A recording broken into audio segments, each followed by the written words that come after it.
become who we want to be as individuals. And at the end of the day, that's going to help us be a successful offense. Man-to-man, one-on-one coverage because the safety rolls to Jefferson's side. Jordan Love hit me up the night of the draft, just congratulated me, let me know it was time to work.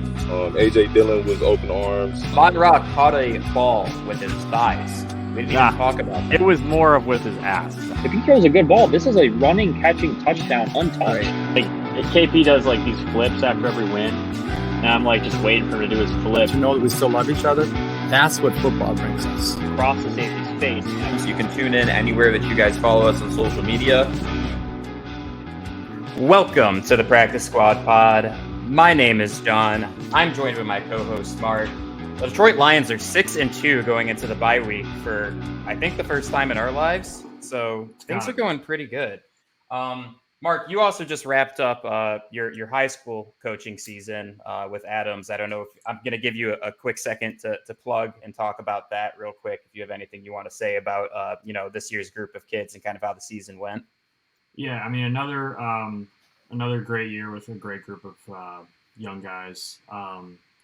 We really just cherish those journeys, man. We obviously came up short of our goal, but had a lot of respect for those kids. We'll stay in touch with those kids forever, and you just learn more and more each year as a coach, and you learn just as much from them as you do teaching them. You know what I mean? Like they learn only so much from me. I learn a ton from them. So yeah, this is what your third year full-time coaching?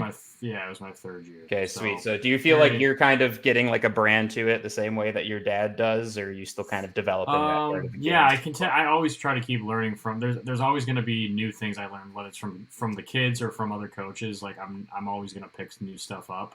I think that's the biggest thing in coaching is to always continue to adapt. Like you're never going to have every answer.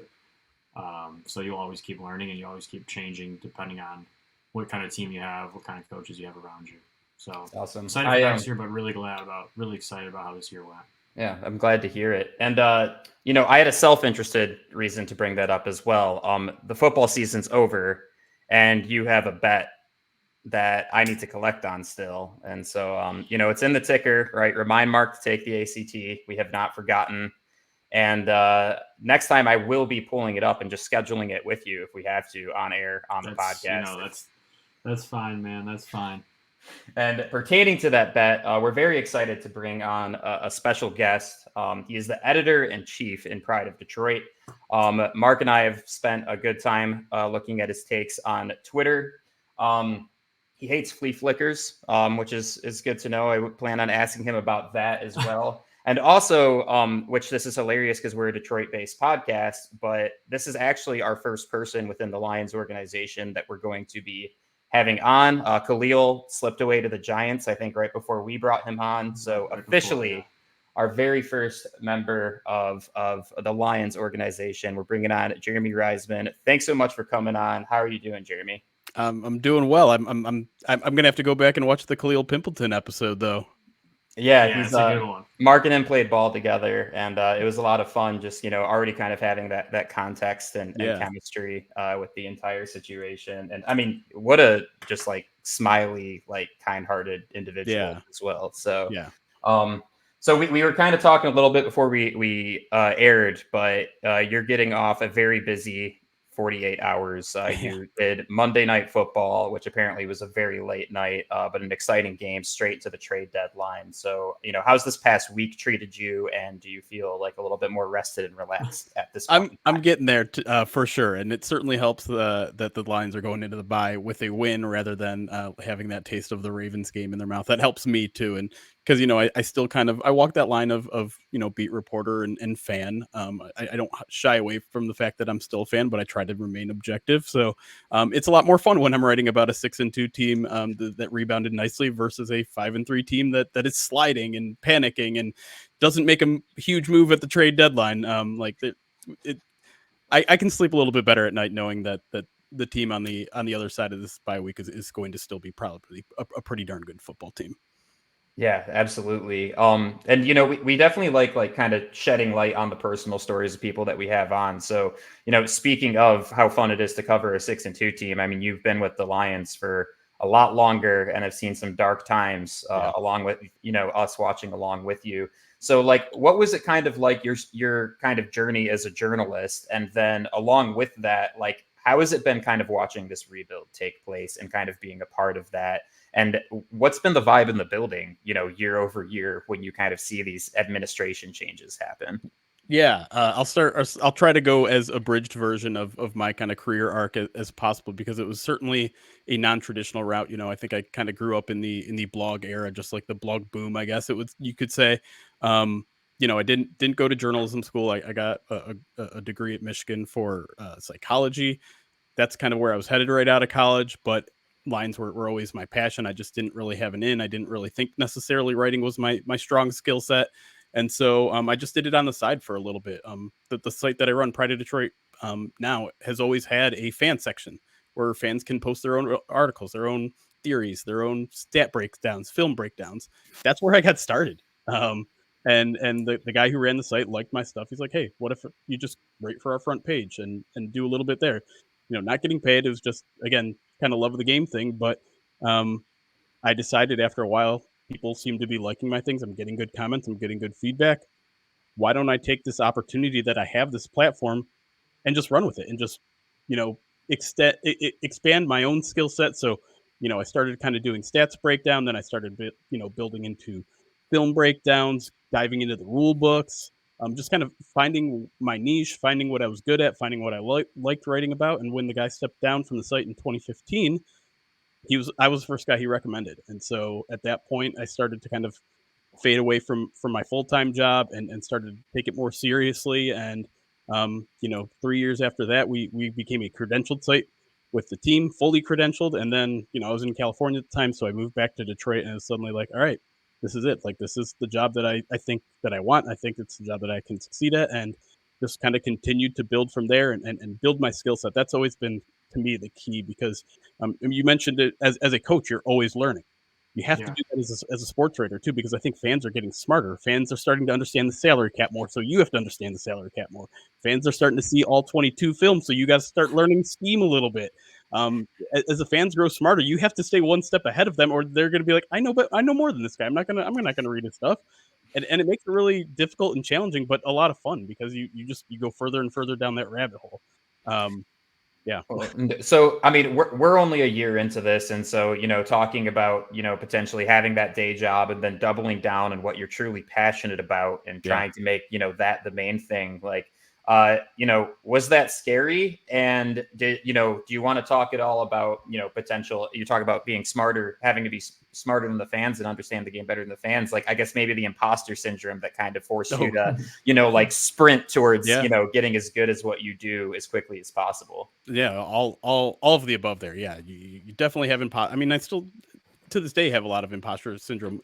It can be incredibly intimidating just talking to an athlete, talking to an NFL player, because I recognize that there is a huge cavern of knowledge in between me and him, in terms of when we're watching the same football play, he can tell you 50 different things that I don't even notice happening on a play. And so it's tough, it's hard. And it's one of the more challenging things about the job. And that leap into doing this full time. Luckily, I have a very solid support base. My family has always been very supportive of whatever I do.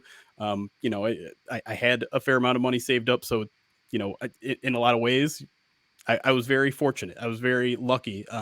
And I like to think that I made the most of my opportunities, but I also recognize that I had some things that maybe some other people wouldn't be able to do what I was able to do. So it's a mixture of luck and making sure that you don't put that luck to waste. And that's what I tried to do. It's awesome to see. It's awesome to see, you chasing a passion and living it out.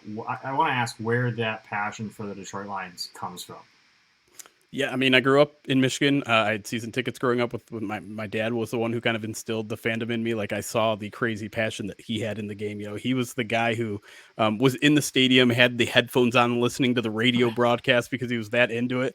And he was also so into the game that I saw him smash a couple of those radios in the Pontiac Silverdome. And I think just seeing him be so excited and passionate about something was exciting to me. I want to be so enthralled with something that let me dig deeper and see what this is all about. And of course, watching Barry Sanders on a weekly basis certainly helped a lot. As a short kid growing up, he was, just my idol. Of course, I never had any of the athletic skills that he did, but seeing my dad have that passion and just going to every game, I think every other Sunday, was just an easy way for me to fall in love with the game. And it only can, and again, like that vast rabbit hole that you can go down when it comes to football in terms of schematics, in terms of rule book, in terms of, capology, all that sort of stuff has made it so that it never feels stale to me. It feels like you're always digging, you're always learning something new. And that has made, I think, my love of football just grow deeper and deeper. And then, like, over the years, how have you kind of approached like interacting with players in that context? Because, like, I watch basically all of the like locker room press conferences that they do and things like that, and I do think they appreciate it when you ask, like, I guess a schematically wise question or like a high football IQ question. Like, have you kind of had to like bolster up your confidence to like be like, what, like, this one's for the football nerds, I don't really care, like, and just go ahead and ask those, or do you try to keep it, kind of like nice and basic and just kind of standard rotation of questions that you have in your back pocket? Yeah, I think you have to pick and choose, honestly. You have to pick and choose the person, because Matthew Stafford was actually a guy who loved that. He hated talking to the media. He was always respectful, but you could tell like he wasn't into it. He'd get tired of answering similar questions. But if you're like, hey, and I remember asking this one, there was this one play where the Lions ran 4 verts and all of them were open. And I would just ask him, like, have you ever run a play like that where all 4 of your options were open?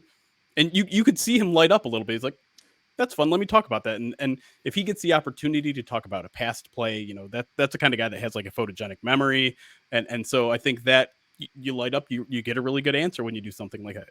Putting in that little extra effort of like digging into a specific play. I think that's kind of a really good avenue for players. If you can point out, hey, that play in the third quarter where you did this, what did you see? And that way you're not saying, why didn't you do this? You're giving him the opportunity to give you all the information rather than saying like, here's what I know. Because sometimes I think that can put you in a vulnerable position. I can give another great example. Aaron Glenn, the Lions defensive coordinator. I asked him 3 weeks into the season, I said something like, you guys are running a lot more zone this year. That was you. That's right. Yeah, that was me. And he's like, are we? Are you sure? And I didn't know how to answer it, but like, I'm what am I going to do? Turn my computer around and say, well, this site says you are. And you have to pick and choose your battles. You have to pick and choose. That's really the big challenge of the job, especially when it comes to interviews, press conferences. You have to know your audience. You have to know what sort of questions they're going to want to answer and what sort of questions they aren't going to want to answer. It doesn't mean don't ask questions they're not going to want to answer. You want to do that. But what I've learned in my 6, 7, 8 years inside the building is that you have to be very careful with how you phrase questions. That is the absolute key, because two people can ask the exact same question, but in different ways. One might get an answer and one might not get an answer. And so that the art of question asking is something that's really, that's something that I think you really just have to be on the job and observe. And that's what I've done. And I think it's helped with my imposter syndrome, being, side to side with guys in traditional newspapers who've grew up doing prep sports and all that. It's really helped me grow as a question asker. Yeah, sure. Mark, really quick before your question, AG seems very scary to interview. That's all I'm gonna say. Is every single time I watch him in a press conference, there is like so much focus and like just the most deliberate answers to his questions. I was like, I would not want to be asking that guy questions every time. There's kind of a growing theory in the press box or the press room there that after bad games, he's actually very good to talk to. But when the Lions defense like is really good, he gets more testy. And I don't know if that's like a, don't stay complacent type of thing or whatever it is, but it's scary, bizarre, consistent. And so next time, if the Lions have a really good game defensively, check in on Aaron Glenn's next presser and see how it looks. That's funny. You mentioned the All-22 film and how fans are getting smarter and how that's kind of changing the journalism side of things, right? We're big fans of the All-22 film on this podcast. I do a lot of different film breakdowns, a lot of explanation behind the scenes of some of the knowledge I picked up when I was playing. how has that been, having that more easily accessible for you? Obviously, you learn a shit ton more from that, but also just like being able to use that, like you said, to ask some of these questions that most fans wouldn't think to ask. But when they hear an answer, it's like it opens your eyes. Like, wow, I never really thought about it that way. Yeah, no, I mean, watching all 22, you're watching a game that you don't see on the broadcast. You're essentially watching an entire different football game that you weren't watching if you were watching at home. And obviously, if you're at the game, you can see it, and in the press box, you have a pretty good angle that I would say resembles an all 22. But yeah, it's so much of the game that goes unseen.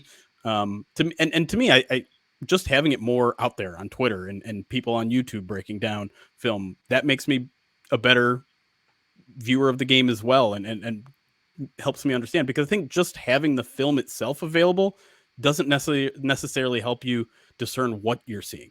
Right.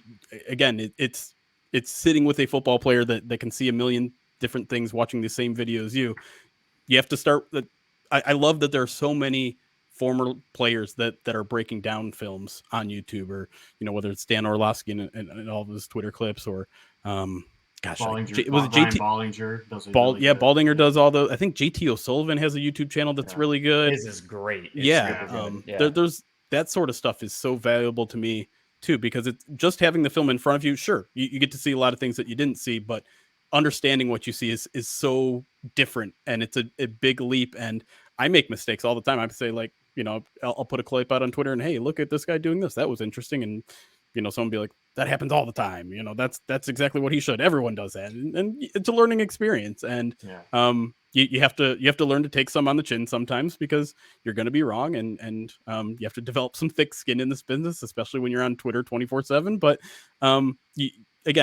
the process of growing and learning more about football is just, to me, I have an insatiable hunger for that sort of stuff. So I'll gladly take lumps along the way.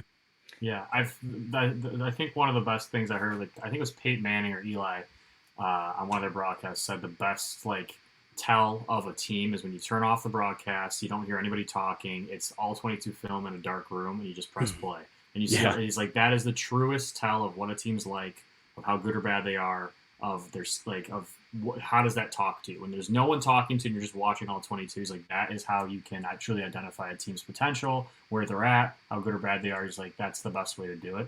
And I thought that was interesting. Yeah. And on that note too, Twitter, I feel like, even with a very successful team and a passionate fan base, I get that, but it can be scary.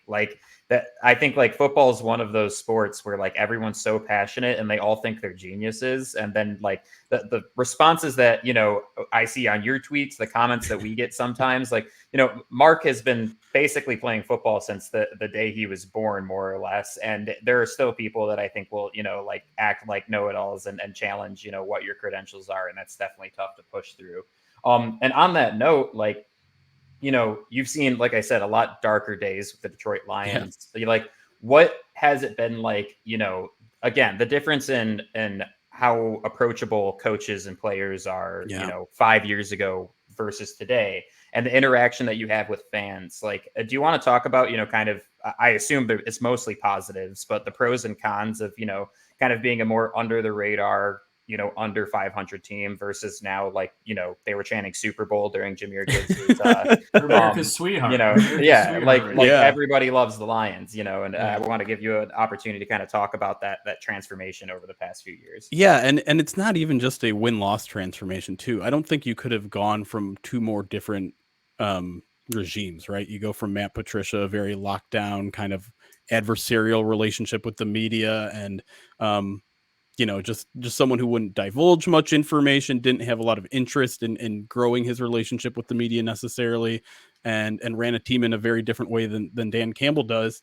Going to Dan Campbell, who is just always his authentic self, will probably say more than he should in front of a podium, and will just be one of the nicest, most genuine people you'll ever meet. That to me is maybe almost more of a culture shock than just dealing with a team that has consistently been either third or fourth in the NFC North. Suddenly, 6 weeks into the season, are the NFC favorites and NFC North favorites, and maybe even NFC North locks at this point. That's crazy, no doubt. But it is crazy. to me, it all starts with Dan Campbell. Like Detroit is Dan Campbell's city right now. People are obsessed with him, watching him, cry in interviews before Monday Night Football, just because he has so much respect for the first 2 years, the players on the first 2 years of this team that went 3-13-1 and 9-8, but started 1-6. All those players that worked their tails off, but weren't, as he said, like they weren't talented enough, but he respects so much of what they did because he views what they did as what his entire NFL career was, which was a blocking tight end, probably about an average one, but worked his ass off, played over 10 years in this league, and made sure he never let his teammates down. That's what he wanted to fill the team with. That's what he did fill the team with early. And now that they have the draft capital, now that all that sort of stuff is turning around and the talent's getting better, you have all of those guys who work their ass off, plus guys that work their ass off and are super talented. And it's fascinating to see. And it doesn't always happen as suddenly as I think it did in Detroit, right? Because you go 3-13-1, you go 1-6, even halfway through that second year, a lot of people were like, I don't know about this guy. I don't know about this plan. It's just not working. Like, yeah, I was guilty. I lost my mind after the Patriots game, after they get skunked by the Patriots, a game that meant a lot to fans, I think, because of what happened with Matt Patricia. But then, like, sudden. Right. You go 8-2 down the stretch. You start 6-2 this year. 14-4. That's unheard of in Detroit. It's absolutely unheard of in Detroit. And so I'm kind of going on tangents here, but I think it just speaks to how drastic of a sudden change all of this was, and it's night and day, man. It's so much fun. We've had fun in previous years covering this team. Like the 2014 season. The 2016 season with all the crazy comebacks from Matthew Stafford, things like that. They're fun, but this is different, man. This is going. It is one of the goals that you heard during Hard Knocks. Now we're going into games with the expectation to win, and that's like suddenly you have to. Never been a thing here. Right, it's never been a thing in Detroit. You have to suddenly realize that you can still enjoy these games, even though like you beat the Raiders. It was only a 12-point win. You can still enjoy that, even though that was the expectation. You have to make sure you don't get jaded and forget, how many years we've gone just with the expectation to lose with playoffs. At this point in the season, how many seasons out of the last 20 have there been like, all right, well, let's start circling mock drafts and things like that. Right.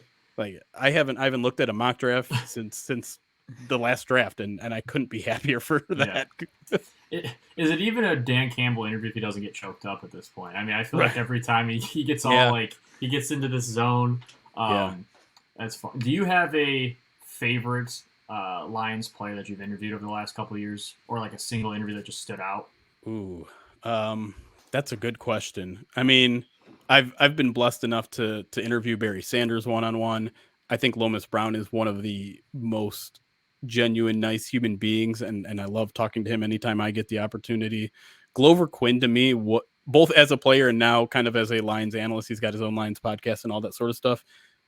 He was my favorite guy to interview in the locker room because he would do the thing that a lot of players do now, where they say, we get locker room Wednesday, Thursday, and Friday. I'll meet you one of those days. Leave me alone the other two. Totally respect that. But the thing is, when you talk to him, you would get the entire 45 minutes of locker room availability. You could sit there and talk ball for him 45 minutes. He'd answer anything. He'd answer the hot button issues. He'd answer the stuff that people are going to try to draw headlines for him.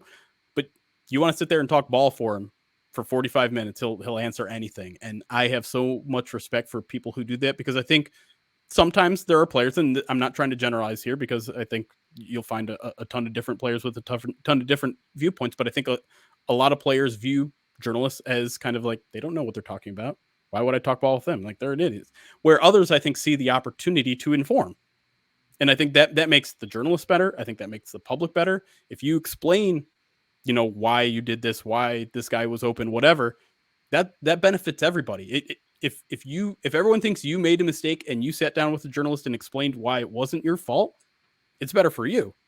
It's better for us because we learn the game better. And he was the kind of guy that would step out and do those sort of things. He would never throw someone under the bus or anything like that, but he definitely helped me learn the game better. And he continues to do so with his, his excellent podcast, he'll reach out to a guy like him and he'll almost certainly want to talk because he's just a guy that understands the game there, I think.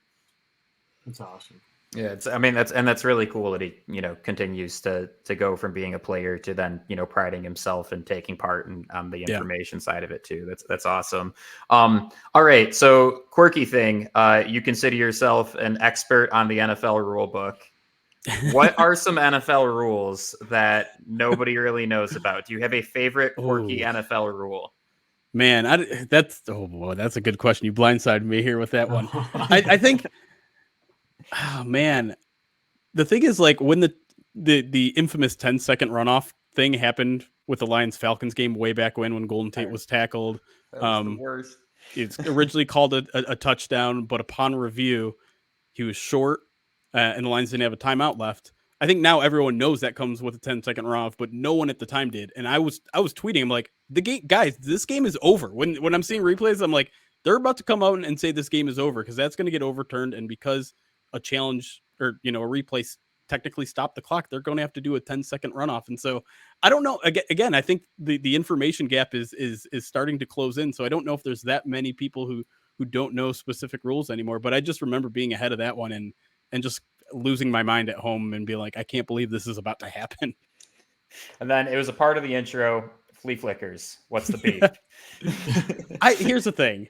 I just think in the NFL, it's a bad play. I think the traditional flea flicker, it requires so much to work well that I just don't think works well in the NFL. It requires a heck of a lot of pass protection, right? That's a play that takes 3, 4, 5 seconds to develop, and it requires over aggressive safeties. And I just don't think that happens so much in the NFL anymore. I think they're disciplined. I think there's so much of a do your own job attitude in the NFL that sort of play fake doesn't work as effectively. Now we're starting to see coaches, mix it up, make it a reverse flea flicker. Those sort of things I'm okay with. And to be clear, the official policy is run it in college all you want. Those kids don't know what they're doing out there. That's true. But in the it pros, works in high school too. Yeah. And understandably so. These guys it's not their full-time jobs. They're not, obviously, I don't want to say they're not working hard in college because college is a grind when you have to fit school and all that sort of stuff. But there's only so much film review you can do. There's only it's an entire industry in the NFL to know film and know tendencies and things like that. And so I think you have to be a little bit more creative than just the standard hand the ball off. He'll toss it back to you, flea flickers. I think it's wasted down in the NFL these days. You kind of get the same effect as doing a normal hard play action. Right. I mean, if the safeties are going to come down, they're going to come down with the true. Like, some of these quarterbacks do such a good job. And you saw in Hard Knocks this year, the Jets, they were literally showing and pausing the clip of Aaron Rodgers doing play action and saying, guess which clip he actually hands this off and guess which one he doesn't. And that's how they were teaching Zach Wilson, some of these younger guys, like, you can be just as effective without actually getting a flea flicker if you just do a good enough fake. Right. Which I thought was interesting. And it probably takes half the time to uncork it, right? Right. Yeah. You don't have to worry about taking a sack. There was one rule, John, that I want to ask him about because I didn't know this was a thing. I don't know if this is an NFL thing. The free kick.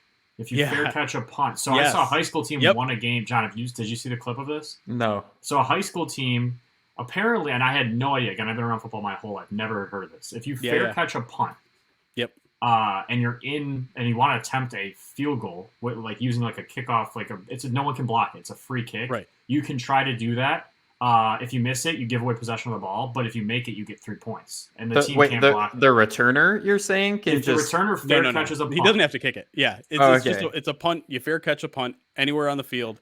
You put the ball down there. I think you get. I don't know if it's on a tee or if someone has to tee it up. I think you can tee it. Yeah. Yeah. I think you're right.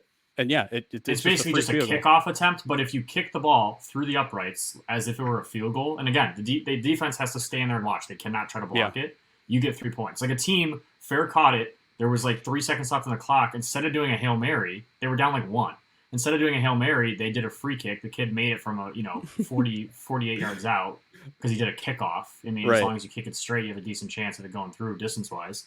And he made it, and they stormed the field and won. I had never seen that. I was like, "What is this rule?"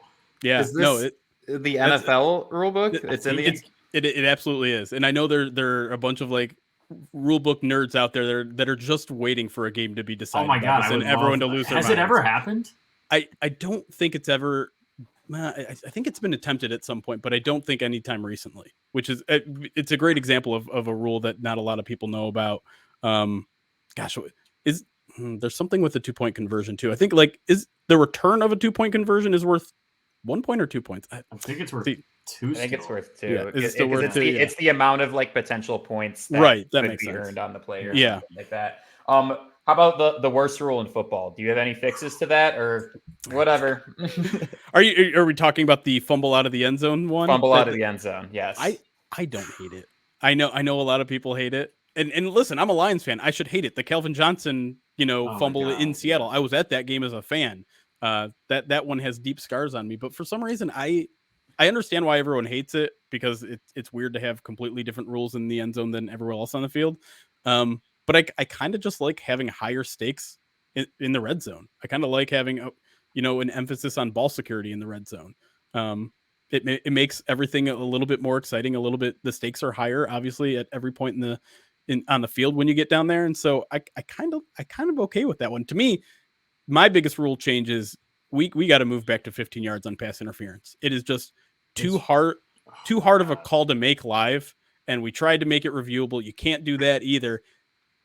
Essentially, I just think we have to accept that officials are going to make a ton of mistakes when it comes to pass interference. So the best way to mitigate that is to make it not hurt as much. I mean, a spot foul's so many yards. Like, and it's such a quick play that happens. And a lot of the time, it's so tough. Well, and an underthrown pass adds so much leverage. It's become like one of the best offensive plays in football. It's take a shot down the field, and if worst case scenario, you get a PI because the receiver can see where the ball is and the DB has to react to it. It's incredibly difficult. Yeah, it's absolutely painful. But I mean, I had one other question for you. Really quick, I wanted to add context to this entire ACT discussion, and then it's gonna. So what happened was Mark and I made a bet last year. I feel like he'd appreciate it. We made a bet last year on whether or not the Lions would be under or over 6 wins. 6.5. 6.5. Who's counting? Yeah. They were 1-6, and off the heels of that Patriots loss, I had fully accepted my fate at that. Yeah. And then they turned it around, obviously, and all of the shit talk that went on for the first 7 weeks, I was finally on the other side of it. It was great. My question is, do you think you would also be taking the ACT right now if you had to make the same bet, or were you more optimistic than that going into the season? Ooh, that's a good question, because I think I tend to be the opposite of what Lions fans are in the moment. In general, that's not always true, but like when they started slow in the first year, I think, they probably were 0-7 or something. And I was like, this team is still going to win 4 games. I was confident, like they were coming close enough. They end up winning 3 and tying 1. So I missed that one by a half. I don't know if I was that optimistic still when they were at 1-6. Like I said, like that Patriots game scarred me in ways I didn't think was still capable. I think I leveled myself out, especially, when I have to be more professional when I'm in the press box and things like that. And I wasn't at the press box for that game. Most away games, I'm still at home. But I just remember going off in the post game podcast, like this sort of stuff can't happen anymore. You're competitive in all these games, but a bad Patriots team, Bailey Zappi, blah blah blah. Like, that game was particularly tough, and 6 wins. I don't think I would have picked them to do that. And their defense, I think, like literally, the defense was so injured by the end of that game that they had Rodrigo out, like playing corner or something, because they were out of healthy corners to put in the game. And I know Campbell just walked in and was like, rock bottom, see you next week, and like that was it. But and then the other question I have for you, because I know you kind of have a nuanced take on this, is I think Brad Holmes has done an amazing job drafting. So, like he has done, and I think Lions fans take for granted just how good he has been for us versus previous regimes. But this year, there's been a little bit more of a tug of war as far as like, was this a good draft? Was this not a good draft? Did we pick the right guys? I personally think you have 4 rookie starters. Like, that's a win, but other people have different perspectives. What was your perspective on this draft? And has that perspective changed as we've gotten 8 weeks into the season? Maybe a little bit. I don't want to waver too much because it's still super early in all of these guys' careers. Like, you never want to judge really a draft class until at least after 2 years in their career, I would say. So I wouldn't jump to conclusions one way or the other. I do tend to generally fall on analytics' side. So I definitely raised a couple eyebrows when they go and draft a running back 12th overall and they follow that up with an off-ball linebacker. I've grown to accept a little bit more the drafting of Jahmyr Gibbs because they are going to use him in so many different ways. I mean, if they're going to use him as, in the Alvin Kamara role, which I think is absolutely what they're going to do, especially since Dan Campbell came from the Saints, that makes more sense. You're getting a half receiver, half running back, and no one bats an eye at drafting a receiver that high. The off-ball linebacker one is tough for me, though, because one, it wasn't a huge area of need for the Lions, and the Lions even admitted it wasn't a huge area of need. I kind of tend to believe that you're either a generally middle-of-the-pack linebacker, or I would say like 80 to 90% of people fall in the kind of middle-of-the-pack linebackers where you have like 10% that are elite, like these extreme game-changer guys. Maybe Jack Campbell proves to be that guy, and if he is, they're so rare that maybe it turns out it's worth the first-round pick. But I think maybe some of it is, the Lions have drafted some linebackers high in the past and it hasn't gone well. And again, like he's not even starting right now. And that's fine. If Derek Barnes is playing his ass off, and he is, that's a great problem to have. Now you have Jack Campbell as depth. I'm okay with that in year one. I think that some people look at this draft and they assume that the Lions made a specific strategy to get players that can contribute now because they're striking while the iron's hot, which I think is just been disproven by the fact that the Lions didn't go all in at the trade deadline. But yeah, I think the thing that I both admire about the organization and sometimes have to scratch my head a little bit about is that they are so in on just their guys, their culture guys, those guys that buy in, that work their ass off, like we were saying before, those guys that are going to make Dan Campbell cry in 4 years when they're gone. Those are the guys that there's such a focus on that sometimes I wonder if they're sacrificing talent. Sometimes I wonder if they're sacrificing, positional value, things like that, because they get so honed in on their guys. It's a proven strategy so far, though, right? We're 2.5 years into Brad Holmes's tenure here as general manager, and it's working more often than it's not. And maybe that's going to have me kind of reconsider where I am. I think this regime has had me reconsider a lot of things. When Lions hired Dan Campbell and everyone's just like culture. I'm like, I've heard that before. The Patriots culture. I've heard, be a player's coach, be an authoritarian type. I've heard it all. It doesn't make sense. I think if you just win, no one cares. I've done a 180 on that. I've seen what a work environment looks like under a authoritarian type. And I've seen what it looks like under a very harmonious, no egos in the building type of thing. And remember, the Lions were 3-13-1 and 1-6, and they still seemed way more of a functional organization than during the dark Patricia years. And I think that's really where it clicked with me, is like, okay, they still might turn this thing around. And if they do, it all makes sense. And so culture to me made a lot of sense. And so maybe my opinion of the draft is going to change a little bit once this thing sees its way out. But I do have some questions. I think you may look down the line and say, well, they could have gotten this corner here, or they could have gotten this defensive lineman here. And again, I think a little bit too often we try to min-max here, where it's like, if you didn't get the highest possible value of this pick, if you didn't get the best contributor at this pick, it's a failed pick. There's a middle ground there. It's not a pass-fail type of situation with each pick. But yeah, I guess you said I had a nuanced take. I'm not giving you a straight answer there, but yeah, it was a head scratcher for sure. And the fact that they've gotten solid contributions, really, like you said, out of those top four guys, has certainly quieted a lot of people. I have a question about the near future of the Detroit Lions. Obviously, a lot of hype, a lot of excitement going on heading into a bye week. I don't think many people thought we'd be here sitting at 6-2. Definitely flirting with a 1 seed or a 2 seed in the NFC. Yeah. If we're able to get one, how reasonable do you think it is that we can get the 1 seed overall in the NFC? And 2, if we do get that, how difficult is the path going to be to the Super Bowl coming through Detroit? That's a great question. I think I can't even imagine what Ford Field is going to look like in a home playoff game, because it quite literally has never happened. Outside of a Lions playoff game has never happened at Ford Field. The Super Bowl has, but yeah, I imagine that's going to be a really, really tough play to play. I can't imagine any quarterback being able to hear a single play during that entire game. In terms of the likelihood of a 1 seed, if I were like to power rank these teams, I do think the Lions are probably behind the Eagles and probably the Seahawks, maybe right along the lines of the 49ers. So I'd probably have them 2 or 3 or maybe 4 in the conference. But if you want to play the schedule game, the Lions, I would say, have a top 3 easiest schedule, while the Eagles have one of the toughest schedules.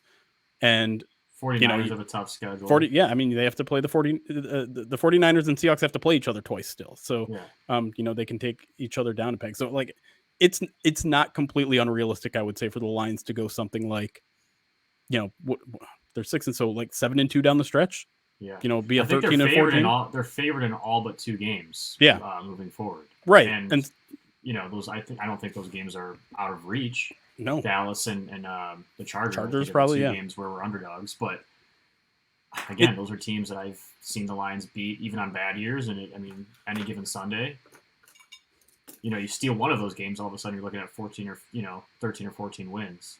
I do think that the team still has a lot to prove, right? That they've you look at the teams that they've beat up on, and none of them are necessarily world beaters outside of the Chiefs in opening week, and we can have the asterisk talk if the asterisk conversation if we want, but you win on the road in opening day against Patrick Mahomes. I think that's a pretty good mark on your record. But yeah, like they're going to have to prove themselves. Who knows if they're going to really get the opportunity in the regular season, because the Chargers are kind of a team that you don't know what team you're going to get every single week, and who knows where the Cowboys are going to be at in week 15 or wherever that is. But you only play the teams that are in front of you. I think 13 and 4 is an absolutely within the reach record, maybe even a little bit better. It's hard to sit here and tell you like, oh, the Lions could go 8-1 down the stretch. Like, I don't feel comfortable saying those words out loud, but at the same time, it's probably true. And so, yeah, like it's possible for that to happen, even if I don't think the Lions are necessarily a top 1 or 2 team in the conference right now. Sure. I think we have one question left for you, and hopefully you've thought that we've asked a decent amount of unique and insightful questions, but now I got to ask one of the most generic ones that exist out there. Do you have a favorite Dan Campbell moment in the 3 years that you've been in the building with him? Man, there are so many good ones, obviously, and some that have become iconic already. I think my favorite one, and unsurprisingly, it's a crying Dan Campbell moment. It was one of the intro videos that they put together for him. It was when he stepped out on the Lions practice field for the first time since he was there as a player, because he spent 1 year with the Lions as a player, and that's when he broke down. That's when he's just like, the emotions of him coming back to Detroit, a place that he knew loved football so much, a place that, like you said, he told his agent he wanted that job so bad. And so for him to step into that building and for it to mean so much just to step on the same turf that he did 15 years before as a player, I mean, that if that wasn't a sign that guy was going to give it all, that he was going to turn this thing around, I'm literally getting chills just thinking of the moment, because it's such a perfect example of who he is as a person. And in the moment, you don't know that. You don't know if he's being genuine. You don't know if he's playing it up for the camera. But now that we're 2.5 years into his reign, you know that is who Dan Campbell is. That was a genuine moment, and I think a perfect kind of encapsulation of who he is as a person. He's like the best crying interview guy. He really is. But I'm surprised the Jordan meme hasn't been like a Dan Campbell crying meme. Yeah, he's so genuine, and being a musician too, just all the Metallica talk. Honestly, I can't lie, it gets me fired up just even listening to him being. I just want to lift weights with him one time. I know. Oh my God, I would cut off an arm to just to get an early morning pump with Dan Campbell. Yeah, exactly. Two venti coffees in and Metallica blaring. Yeah. And would be immaculate. So Jeremy, thanks so much for coming on. This was a lot of fun, and we really appreciate you taking the time to chat, and good luck with the rest of the season, and hopefully we're in for just as wild of a ride as it's been for these first 8 weeks here. Yeah, no doubt. I've been having a lot of fun, and I had fun talking to you guys, so appreciate you having me. Of course, yeah, and get some rest too. It sounds like you've had a crazy few days. So. I will try. See ya. Bye. Take care. Awesome chat. And that ran a little bit longer than our interviews usually do, but I think there was plenty to talk about, and that's why. And now, unfortunately, there's plenty to talk about with the rest of what's happening in the NFL at the moment. And really beyond, and college. So where do we want to start? Welcome to mid NFL college football season. Yeah, baby. Let's Welcome go to the middle of the road. I want to start with the college football playoff. They came out with their, obviously these numbers shake up every single week. They start, once you get to mid-season form, every week they'll put out their 1 through 4, who would play who. If the playoffs started this weekend, this is what the case would be. First 2 out, all that. It was interesting to see at Ohio State at 1. I think that their win over Notre Dame is pretty notable. I think you have to give them, in terms of strength of schedule, it matters right now, and especially in the playoffs when there's undefeated teams and there's 4 teams that are all sitting there undefeated, you have to look at who they beat. So the fact that they gave Ohio State 1, I have some questions about that, but, probably would have changed that up. I think Georgia, until someone beats them, has to stay at the top. I know their schedule hasn't been as strong, but, they're back-to-back champs. Michigan at 3, and then Florida State at 4 are your 4 teams that we're in. I would honestly have Florida State ahead of Michigan. Michigan doesn't really have any notable wins at this point. Once they beat Penn State or Ohio State, and once they've done that whole thing, I think you put Michigan up at 1 or 2, but they haven't really played anybody. And then obviously you have Oregon and Washington kind of sitting there flirting at the 5 and 6 right now.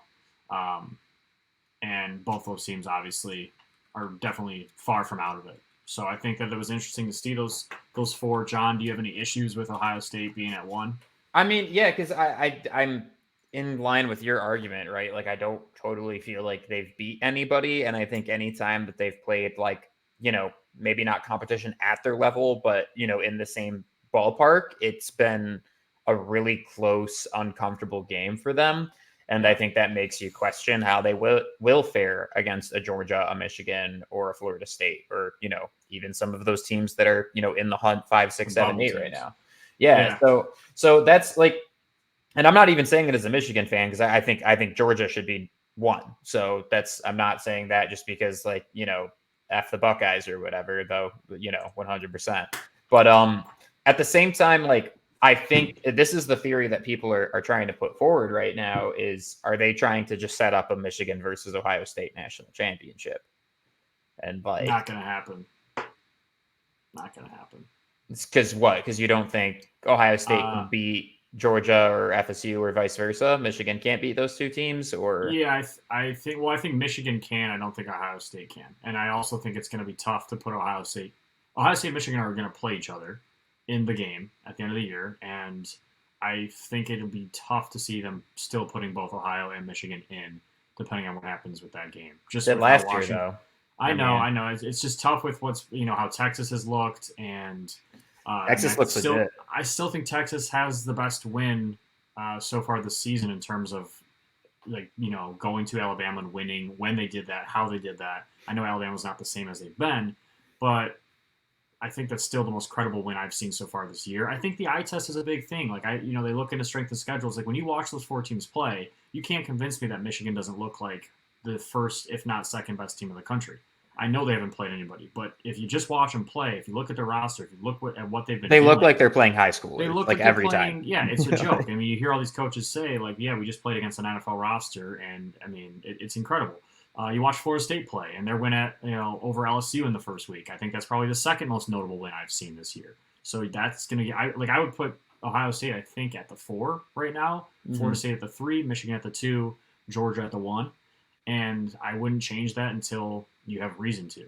I agree with that, and maybe it changes week over week because I think we're saying reasonable things right now. So all right, and now we can get into the less comfortable conversation if you're a Michigan fan. Now, look, you can rest easy knowing for the most part there's going to be no consequences to bear from this particular situation until next season. It's highly unlikely, other than distraction, that it's going to impact this season. With that being said, this sign stealing thing is starting to look a little bit more fishy than what previously, it's been made out to be in the past couple of weeks. So where are we at, Mark? Because you posted a TikTok that was some good investigative journalism. I have to admit, being in the Central Michigan building, do you want to explain, what you see here? What's going on? So, talk to me. So yeah, I posted a short TikTok on this, but I wanted to get into this more on the full episode podcast because there's plenty to talk about here. When I first saw this, John, you sent this to me, and I laughed. I was like, yeah, right, dude. Like, this is literally a meme. It's a joke. That's clearly somebody on the central staff that just so happens to maybe look a little bit like the sign-stealing guy that's been suspended already, Connor Stallions. But with what I saw from Coach McElwain's press conference after their Maction game last night, basically, he couldn't identify who this was. If this is a central staff member, which he's wearing team-issued coaching gear, the hat, the shirt, like that is, you notice those two coaches, that's my coach from college right there, Tavita Thompson. Those are central team-issued gear. He's wearing the same stuff. So it is very fishy how he got that stuff. It's very fishy how he got onto the sidelines. There's a lot of questions. You don't recognize this guy. Like, you've never seen a guy in the Central Michigan building in your life. Never seen a guy like that in my life. And the fact, the red flag, the biggest takeaway from this and how this now becomes legitimately a story worth talking about is that Coach McElwain didn't know who it was. So and again, there's two possibilities with that answer, right? And the most likely one, the one that I think it is that he truly doesn't know who that is, doesn't know how he got on the sideline, because I'll be honest with you, it probably wouldn't be that hard. If this is Connor Stallions, one, he's a Division I college football coach. He's an ex-military. So for him to sneak onto the sidelines and pretend he's a coach would not be that hard. The security's not that great, especially if you pretend to be a coach. And these coaches, like, if you're dressed like that, no player's going to question who that guy is. I mean, you have alumni on the sidelines sometimes that you've never seen before. You could have scouts. It could be anybody, right? You never think that you never think this is what it is, Connor Stallions. You never would think that. So the fact that that's my most likely theory. The other theory would be that Central Michigan is in on it. Coach McElwain was a coach at Michigan before getting hired at Central Michigan for a year. He does have a relationship with Harbaugh and plenty of the coaches at Michigan. There are some connections. Is there potential of that happening? Sure, right? I mean, that could happen at any school. I still don't think that that's the likely thing that happened. Nothing that Coach McElwain did or said while I was playing for him there would make me think that he would be doing anything like that. So that's a reach. But it's just very, very fishy. And the fact that he was able to do this, the fact that Michigan, if it all is confirmed, again, all of this is theory, but it's looking more and more like a plausible theory as the more details come out. It's insane that they would go into detail like this to watch Michigan State's signs and everything. And the crazy thing too, John, is if they're willing to do this, what else did they do? I mean, if this is real, if this is Connor Stallions, and by the way, the side-by-side picture of Connor Stallions and that picture of that guy, it's like same head shape, same ears, same facial hair. Like, it's not like, oh, they kind of look alike. Like, no, it is pretty it's pretty damning, So a crazy story. It's it's one of the craziest stories I've seen, the more that comes out. And again, the biggest thing to me is that Coach McElwain confirming that he couldn't identify who this was, tells me 100% it is fishy. So whoever this was, whether it's a Michigan guy or just a random person that snuck on the field, it's a crazy story. But the fact that he looks exactly like the guy Michigan just suspended for doing the sign stealing, shit got real. It definitely took, because, Mark and I kind of dismissed this because of some of the stupid stuff that Harbaugh's had to deal with as far as scandals go. This seems to have a little bit, more to it, clearly. And, I think that both Mark and I were like, okay, there's something a little bit more organized and weird going on here.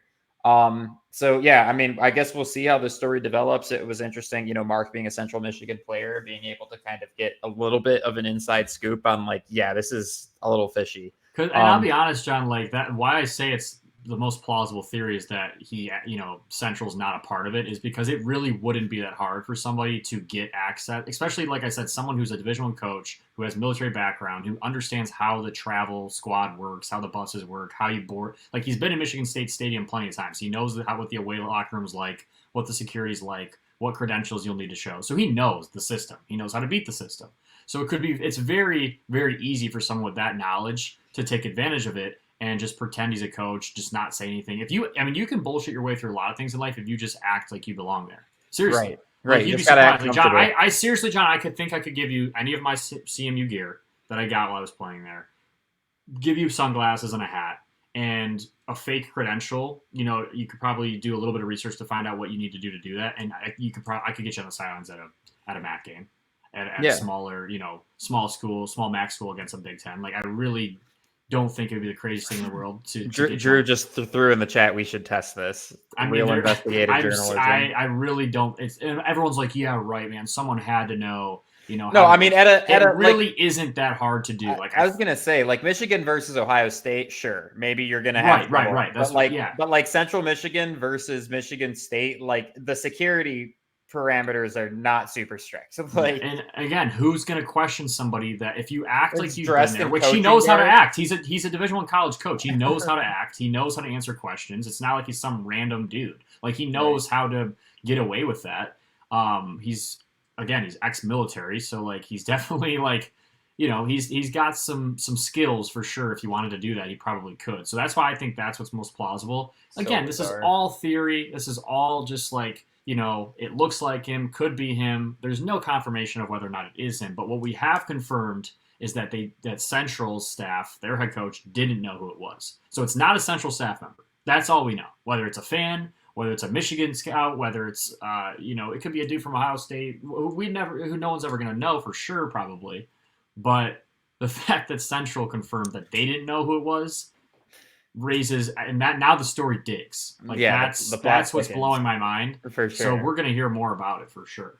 100%. In the interest of time here, we're gonna get into the games, and the only thing that I'm gonna take some pause to give some credit to, because it deserves some credit. I want everybody to take a look at Mark's spread record. He went perfect this week on his best bets. He's now 25-12. And by the way, I tried to bully him into picking the Panthers, and they're getting the 3 points, so that would have actually worked out. But regardless, 25-12. That's ridiculous, Mark. Ridiculous. I mean, and you and Carter both questioned my Titans pick, and you're like, well, quarterbacks, they're going to be playing 2 quarterbacks.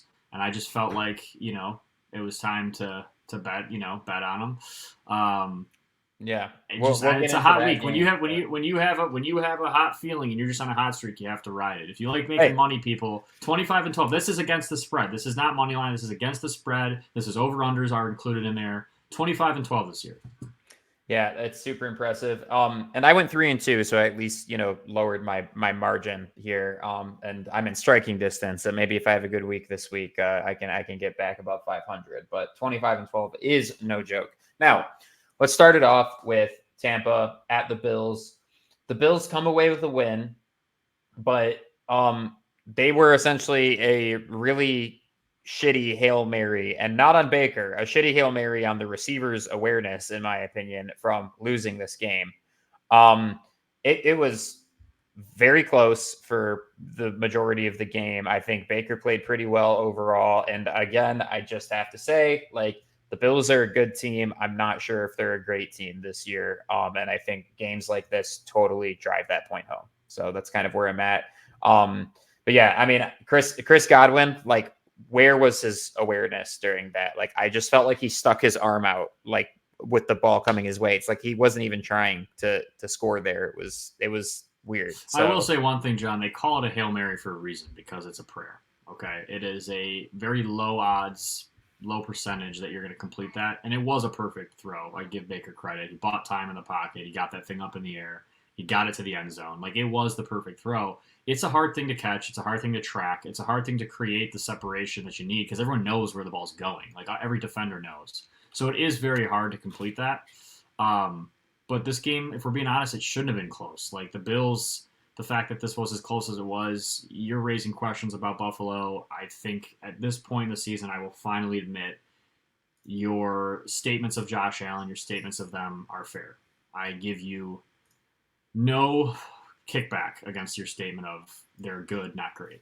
And I've been big on the Bills the last, 2 years, and I am slowly seeing that they could be in some trouble. Yeah, I mean, they made some acquisitions at the trade deadline, but honestly, and we can get into this, like, I think that sends signals related to desperation more than anything else. I know, like, people were really harping on, why didn't the Lions make a bigger splash? Why didn't KC make a bigger splash, etc.?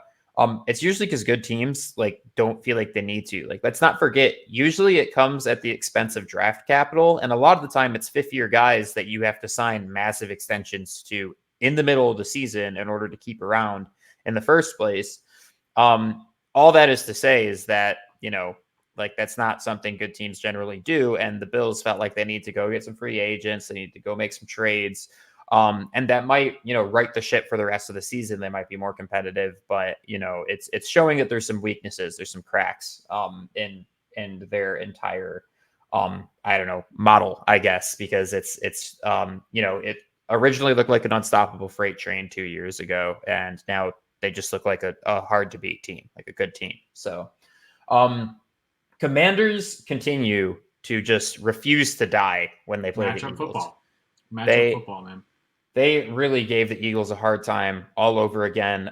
The Eagles cover, but and that's a larger spread. But if you watch that game, you would know that they didn't cover because it was dominant. They covered just because 7 points is what won instead of 3. AJ Brown. AJ Brown he is on a track, man. He's 6 games in a row of over 125 receiving yards. Yep. He is just on a tear, man. He's having a great year. Jalen Hurts is finding him. The fact that they signed Julio Jones is in some ways unfair. Now you have Devontae Smith, AJ Brown, and Julio Jones in the same receiving core. All Julio has to be in that is just a mismatch with his size, which he is, and he's right. still, and he's still always going to be a freak athlete with a huge catch radius. Sam Howell didn't play bad. I still don't think the Commanders are terrible. I just think that well, they might be the rest of the season. They feel like they sold out. I feel like they. Well, and I can jump down without spoiling anything. Thank you, Drew, for cleaning this up. I knew it was horrible. He probably was cussing me out while he was doing that.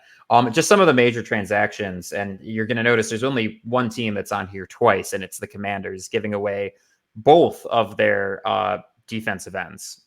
So that's probably suggesting that Ron Rivera probably is not going to be the head coach come the end of the season.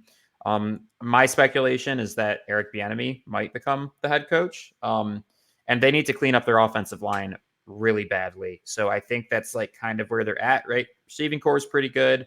They might continue to ride with Howell. They're trading away some draft capital, I think, to load up this draft and start a new regime. So I don't know, Mark, if you have a similar take on that, but that's kind of I think you hit it. I think you hit it spot on. I was very surprised. The only thing I'll really say about this trade deadline was underwhelming. I think these are all the major transactions except the Jags got an offensive lineman too. Right. It wasn't nothing really crazy happened. I thought it was interesting to see Dobbs go to Minnesota. I think that's awesome. I think he earned that, right? The way he's playing on a bad Arizona team. I think it shows you a little bit about what they plan to do with Kyler too. And then the fact that the Seahawks got Leonard Williams, I think, is unfair. I think that's an awesome get for them. It's a Seattle team that's flirting with becoming a true contender, which we've been saying about them since preseason. And then obviously San Francisco getting another guy, Chase Young, another Ohio State pass rusher to pair up with Nick Bosa. Him as a number 2 guy, you can't double him anymore in that defensive system. I think he's going to thrive. And obviously Montez Sweat, I was surprised to see the Bears make a move like that, but he's a freak player, man. He's a stud. They got to pay him in 8 weeks, though, and that's the big thing. But I was really surprised the Detroit Lions didn't. We talked. I was surprised that they weren't more aggressive. I mean, I get what you guys say in terms of the patience, in terms of giving up, draft value. But if you can't convince me that going after Max Crosby or trying to go after Leonard Williams instead of Seattle wouldn't have been worth 2nd, 3rd picks. Here's the thing. The GM at the time for Vegas, right, was probably like, no, we're not trading anybody. And by the way, Max Crosby probably would have cost at a minimum 2 first-round picks. Worth getting? Probably. You could make an argument. But standard Vegas fashion, which, Mark, what's my trope with Vegas? They're the worst managed, worst owned team in the league. They've had some bad luck too, man. They've had some bad luck. Yeah, sure. But you know what's stupid is firing your coaches hours after the trade deadline passes. What? Yeah, I know. What? It's not ideal. That makes no sense. That makes no sense. Anyways, but look, I like DPJ, and we gave up a 2025 6th rounder for him. Yeah, and I think like he's a great fit. I like getting DPJ. I'm happy about bringing him back home. He's a Detroit kid. Funny thing about him, we're the same high school graduating class, so I also played receiver. He was the number one ranked receiver in the country. For, I think, 2 weeks my junior year with him, I led the state in receiving yards, and he was right behind me. So that was kind of cool to see my name ahead of him, and then he just torched me for the rest of the season. And my name dropped further and further down, and his name just stayed up at number one. But, well, that's exciting. cool. And you guys had very similar professional careers as well. So. Totally. We have like kind of the same physique and same physical attributes. 100%. But no, I thought that was a good get. I just thought that the priority should have been, we have to edge rusher Hutch. corner. We have to help Hutch. We have to get somebody opposite of Hutch so that we can let him do his thing without hoping to God that is something they address in free agency next year. My assumption is they're going to bring as many of their guys back as they can with this damn near $70 million in cap space they're sitting on. And they will either draft an edge rusher, or that's where you take a swing at a guy like Max Crosby. He's got one less year of dead cap space for the Raiders. Maybe you trade 2 firsts to go get him. I'd be all about it. Maybe. I just thought you can sense that now's the time. I mean, we're right there, man. And but there were guys. It didn't have to be Max. It did not have to be Max. Leonard Williams for a second and a fifth totally should have done that. Totally would have said that's worth it. Chase Young for a third. I mean, come on. Why didn't if we should have offered a second and got it like that? Yeah. That's I don't know. I don't know. It's just look. Kind of what Jeremy said, right? Like they are so stubborn on not effing the culture aspect of it up. Yeah. They're so particular on what is a Dan Campbell Detroit Lions guy. And we can critique that all we want, but the fact of the matter is that it worked, and it's the first time anything has worked in Detroit our entire lives. And so I guess I do have to kind of take the seat of who are we to question it at this point. Now I will question this. Rasul Douglas to the Bills. It's good I think it's really good for the Bills. It's great for the Bills. The Green Bay just basically traded their heart and soul of their defense away, though. I mean, I can't think of a better on-field leader for that team than Rasul. I don't know, man. I can't make sense of it for the draft capital that was given up. He's a damn good player, but more importantly, we talk about culture. You just, traded away one of your best cultural in the fits. trade. I mean, you gave him up for a 3rd round pick, but you gave him and a 5th round pick up. Yeah, I don't understand fleeced it. in the trade. I mean, yeah, credit to the Bills. They're definitely lacking that, and that's gonna help them out on defense. So that's our quick trade segue, as if we had more things that we needed to talk about this episode. It's midweek, it's midweek Mania, man. There's a lot of and guess what? We got power rankings because we do them quarterly, and we are halfway through the season now. So y'all have that to look forward to. So Pats at Dolphins. Dolphins are are 9.5 in point games. Were 9.5 point favorites. End up putting the Pats away. I think they're just too fast for even a well-coached, well-disciplined defense to handle. And new era versus old era football. Yep. New era versus old era football, and that's Tua has just owned Bill Belichick, weirdly enough, since entering the league. Even before Miami was this flashy team that we're seeing, Tua has had success against his Patriots defense. Yeah, I think they have one loss to the Patriots, maybe. I think Tua's. I don't even know if Tua's lost to Belichick. As a starter, I don't think he has. Yeah, so that's wild. And then obviously, I mean, look, the Bengals just find ways to convince everybody that they are horrible by week 4, and then totally take the expectations in the other direction. I mean, this year there's a logical explanation as to why, though. Their quarterback got hurt in camp. Right. You saw Burrow making plays with his legs. That is his sneaky, skill that separates him from so many others. He's a pure assassin, pinpoint passer like Tom Brady's of the world, but he has this hidden athleticism and this feel in the pocket to extend plays. I mean, you saw the play that he made where he stiff-armed Boza, threw another grown man to the ground, scrambles out, takes a hit from Fred Warner while throwing a dime to T. Higgins to move the chains. That's one of the best plays you're going to see all year, and that's from a guy that you wouldn't, quote as one of the more athletic quarterbacks in the league, right? That's not really what you talk about when you talk about Joe Burrow. You talk about all the other things, but he has that in his bag.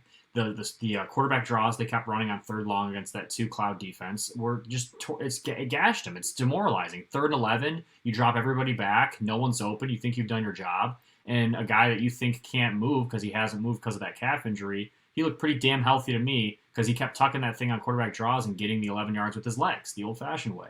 And he's playing with the chip on his shoulder. He heard the people. He's so much like Tom Brady. I'm telling you, we've said this 1,000 times in this podcast. He is so much like Tom Brady. He heard people like you, like me, like anyone else saying, "Are the Bengals dead? Are they? Should they have paid Burrow?" All this bullshit that we were saying. I think that you have found out rather quickly that they're not going anywhere. As long as he's the quarterback and he's healthy for Cincinnati, they're a threat in the AFC. They're dangerous. They are dangerous. Very much so. Maybe the most boring game of the entire week. 24 more punts than points. Yeah, it got really exciting in the last 5 minutes, but that's only because there was a complete nothing burger the other 55. But hey, man, a win's a win, and a win's a win.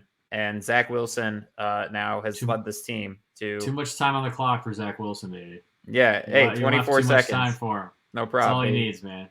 Yeah, so that was exciting to watch, just because the Jets continue to remain in it, and Aaron Rodgers continues to apparently just defy what we thought we knew about human anatomy. I mean, have you asked your dad about this? He was playing. I mean, my dad doesn't have an answer. No one has an answer. I've asked doctors that I work with about it. They don't have an answer. He's planning off of that leg and throwing. Yeah. In warmups. It has been not even 2 months. It's been 6 weeks. It's incredible. I mean, this guy's going to play again this year. He might play in the regular season. I know. That's what I'm saying. It's incredible. And I'm telling you, if he does, the Jets are a team to look out for. The AFC is open. The Chiefs are not this Sherlock team in the AFC. I don't even know if they're going to be the 1 seed. I mean, you have teams like the Ravens and Miami, and the Bills are always flirting, and but I'm telling you, man, don't write the Jets off. They are a dangerous team. They have a damn good defense. They have weapons. You put a quarterback like Aaron Rodgers back into that system. Credit Zach Wilson's been doing a fine job, but he's just not Aaron Rodgers. I mean, Aaron Rodgers is one of the best quarterbacks that God ever gave the ability to throw the ball. So you put him in with that team. Think about the inspiration they're going to have too when that guy comes back. I mean, he's just going to have it's going to be rough. It's going to be chilling. It is going to be chilling to see.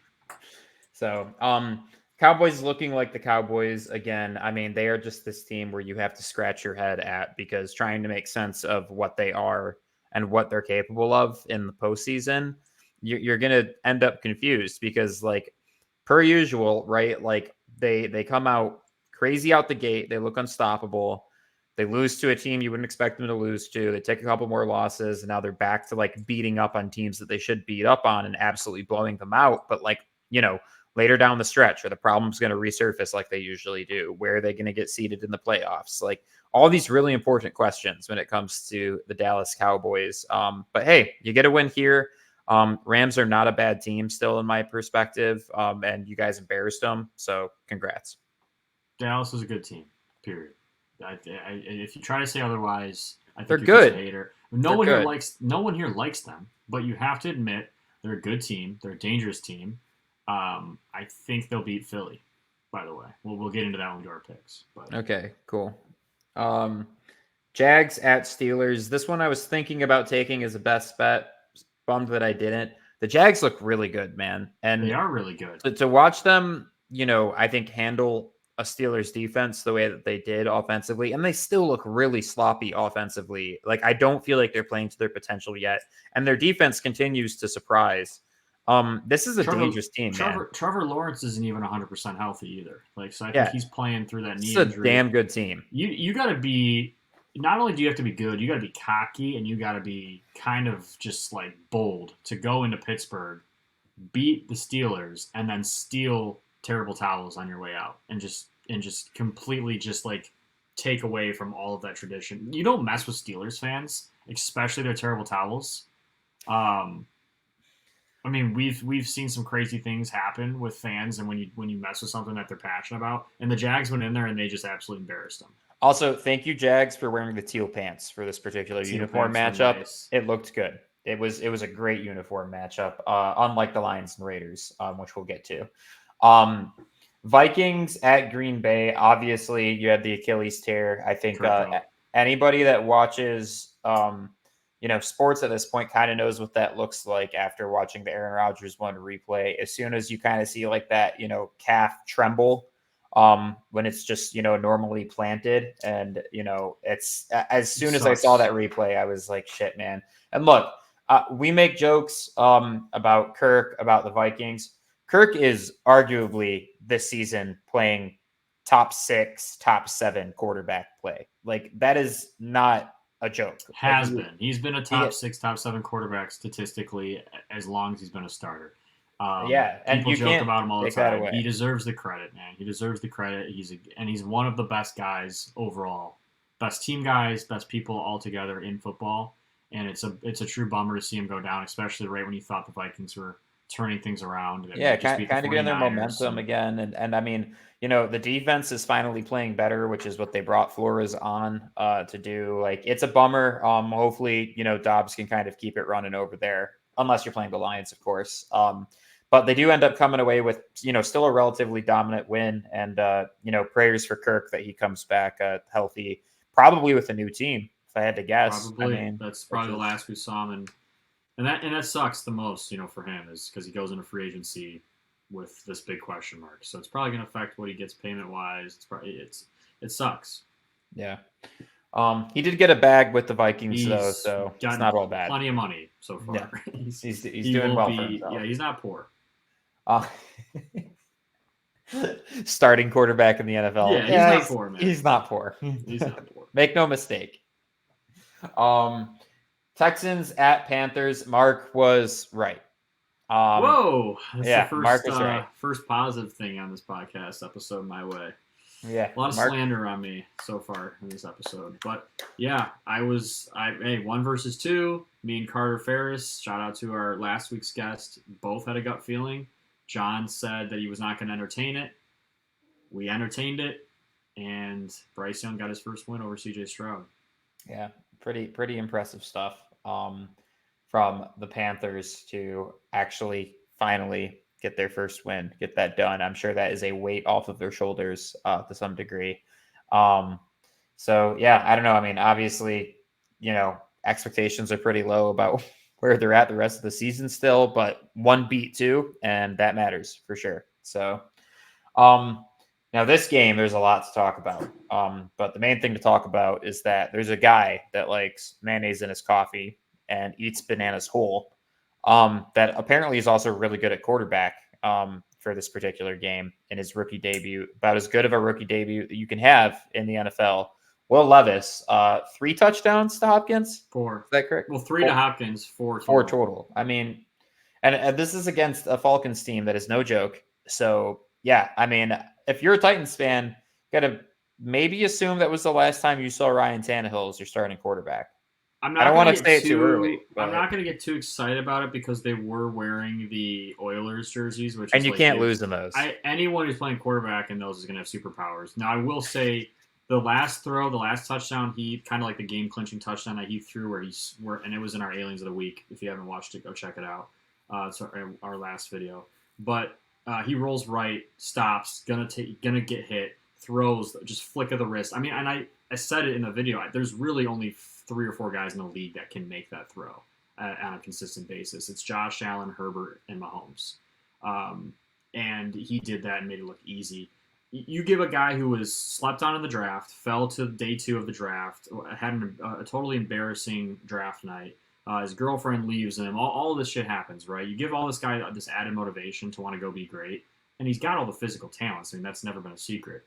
You give him extra motivation, and he comes out and does that. Like, you can't, you got to just be happy for the guy. But can he do it again is a big-time question. That's a big-time different thing. But if you're a Titans fan, that's pretty damn promising for a first and start. Tannehill is out next week, so you will be seeing another Levis start, and we will see, just how he performs in his second. Saints at Colts. I actually don't think I was able to catch this game, but Saints come away with a win. They're right in the thick of things in the NFC South, especially with both Atlanta and Tampa taking a loss. So that continues to be a big question mark division. And you got to ask, are any of those teams good? Are they just all going to flirt with 500 to end the season? To be determined. But it was nice to see them put up a lot of points. They definitely could still win the division, which should excite you as a Saints fan. Because a week ago we were talking about how dead they were. Yeah, I mean, putting up points is really exciting.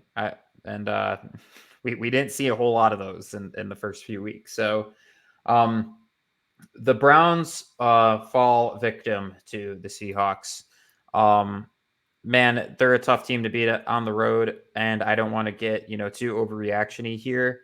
But the Browns looked unstoppable to start the season, and now it seems like we're figuring out how to play, offense against them, and it's not looking quite as smooth. And I'm going to say it at this point, I think there's clearly drama with Deshaun at this point. Like, I don't think it's just an injury thing. I think that there's some issues they're dealing with. I don't know for sure. I think it's still speculation at this point what is going on there, but the Browns are not the same team if he doesn't play. Obviously, they're missing Nick Chubb a lot, but the Browns defense will keep them in most games. And if they can get Deshaun playing, like literally all they have to do is get Deshaun playing half as good as he used to be in this league, and they are gonna win more games than they lose. It's that they're still very much in the race to be a playoff team. So they got to figure that out now, though. Seattle, John, we gave them a lot of hype coming into the season. We said that last year was not a fluke. They just went and got Leonard Williams. They're a tough-nosed team. My preseason 2 bets that I did, little sprinkles of who's going to win the division. Detroit Lions, that's looking pretty damn solid, and the Seattle Seahawks. And they are now tied with the 49ers for first place in the division. They have yet to play the Niners. I think that they can beat out the Niners and win that division. Yeah, your takes continue to age well. I also I don't usually put up tweets from my friends just bullshitting about football, but my buddy Gabe, who's a Seahawks fan, put this up. If you know Borat at all, this made me laugh really hard. If you read that in a Borat voice, but I feel bad for Geno, man, because he's got a lot to deal with among his rivals in that division as far as pass rush goes. He said with an Aaron Donald pass rush, he went, "Oh my God!" They caught it on a hot mic when he was rushing up the middle. I mean, that sucks. But yeah, man, shout out to the Seahawks because they are playing really good football right now. And Mark did call it. He was really confident that he liked them to win the division better than the 49ers too. And right now, the 49ers going through a bit of a mid-season slump, and the Seahawks continue to just kind of be a wagon. So really exciting stuff. All right. KC at the Broncos. Pat Mahomes has the flu. It is at Mile High, and the weather sucked, and they took full advantage. The Denver Broncos end up beating the Chiefs for the first time in 7 years, I believe. I think this would have longer than that. I think 8. I think this would have been the 15th straight loss. Obama was president when the last time that they beat the Chiefs. Mahomes, dude, that's 2 presidents ago. I know. Mahomes had not lost an away game in division in his career until this game, and it was the Broncos that handed him the first. And he had to get the flu for it. That's right. I mean, there's a lot of asterisks next to that game, but 9-24 is not a very close game. The Broncos deserve to win that. They came out, give them credit, took advantage of the things that the Chiefs had going on. And these games again, but we saw these two teams play just a couple weeks ago, and it was pretty close. So the divisional games, man, it is weird how those teams just know each other just enough where it always tends to be close. Ravens at Cardinals. No, Ravens looked a little bit more beatable this game, but I'm still very much in the vein of Lamar and this Ravens team are very well equipped to make a run. I think the new offensive coordinator plus the refurbished receiving core has done wonders for this offense. And Lamar made it was an Aliens of the Week, right? He made just an absolutely insane throw with pressure in his face, off one leg, basically looking over the one side of the defender in order to actually see where he was throwing it, but throwing the ball on the other side of the defender to complete it. It was a freaky play. Go check I've out. never seen the anything like it, honestly. It was really nuts. I mean, it looked like he was doing a Michael Jackson dance move while throwing the ball. And then the fact that like he threw it and like looked away after he threw it because he knew it was going to be 6, and then like kind of jogged. It was kind of like a no look thing, like you see Steph Curry do, like where he shoots it and he turns and he goes down the court before he even goes in. It was one of those things, and he's just playing with a swagger that, I mean, he's always had a swagger when he plays. He's very confident, but you can feel like he's taken it another step forward with, like you said, new OC, better receiving core, much more consistency, better play calling. They're really letting him loose. Like, they're letting him be him. They're scary, man. They're really scary. They're a tough team. Bears at Chargers. Chargers come away with a win. But, you know, it's the Bears. I'm not going to write off the Chargers. I never do. I never want to write off they're Justin Herbert. They're so cool. He's a dog, dude. He's playing with the middle finger up. Yeah. Like, he's got that middle finger is stuck up like he's Slim Shady. And he's got it taped up and he's playing with it. I mean, he can't even put pressure on the football with that finger. I was going to say, it's on his throwing hand, right? It's on his left hand, I think. But I mean, when he's holding the ball in the pocket, he's got less finger. And the middle finger is like your anchor point. I mean, that's the middle. Like, that's where you get a ton of the balance of your grip. And you know, he's a tough dude, man. He took some shots and he played pretty damn well. I get the Bears are bad, but I mean, I hope the Chargers turn it around because, again, they're a sweet team. I think you and I are always. I want them to be good. I think you and I are always. I mean, that division's more fun when they're good. Like, all of these components. So please, Chargers, like, turn it around. Like, I don't want to sit here and criticize how poorly coached you are. Like, it would be my preference that you guys just turn it around. Truly. And then speaking of poor coaching, McDaniels has been relieved of his duties as the Raiders head coach. Deservingly so. That guy should have been fired after the Steelers game. He just is not a good head coach, man. He's had 2 chances. He's failed miserably both times. He's just should have kept Bisaccia, man. Should have kept Bisaccia. Some guys aren't meant to be head coaches, and we have learned that he's one of them. I just don't understand like how. I mean, Devontae Adams, again, he only targeted him I think 6 or 7 times. Jimmy G obviously did not play good. Their chemistry's off. Hunter Renfrow doesn't even line up on the field most of the snaps. Like, I just have it. None of it really makes sense. The Lions should have won by much more than they did. They dominated this game. Yeah, they played a ridiculous 2 amount of really bad turnovers. Yeah. I mean, the score is misleading. I mean, the Lions dominated this game. They crushed them. Yeah. And Jahmyr Gibbs is the story of this game. I think he finally kind of had his breakout game. He didn't just look fast; he looked physical, which I honestly wasn't expecting. There was a couple plays where he really was breaking tackles, and what Austin Eckler said defending Gibbs and his development is that patience component too. I think he sat there, let plays develop, and then found that gap, and finally just when he took off, oh man. It was something to watch. He was fun to watch, and we knew that he would be something like that. It's always exciting to see something that you expect to happen actually start to come to fruition. But one thing I'll say about the Lions is they're missing Montgomery as they get closer to the end zone. They're missing him, man. Yeah, they have to. Ben Johnson. Yeah, Ben Johnson starts reaching into his. I was going to say, he starts reaching into his bag of magic tricks rather than, I think what they prefer to do is just ram it down your throat and have your bruiser of a running back, get 6. So also on the trick play, Amon-Ra had his receiver wide open and just chose not to throw it. Have no idea what he was doing. The trick play where the screen that he caught that was going to be a double pass. I know exactly. He had the guy wide open. I don't know why he didn't throw it. I think the thing is that you're just not used to gauging with pressure in your face like that, if you can actually clear the defenders with the throw. Because think about it, he's not a quarterback. That's my best guess is I think he just hesitated with that pressure in his face if he actually was going to be able to get it up. But yeah, overall though, they dominated. And now this is a much needed bye week for the Lions. They are banged up. Offensive line's bad. Running backs were really banged up. Their secondary's really banged up. Giving a chance for all 3 of those position groups to kind of get, healed up and hopefully, get Montgomery back, get some of our interior offensive linemen back. CJ Gardner-Johnson is back in the building and says he's going to be coming back in a few weeks. James Houston, we might see, towards the end of the season here.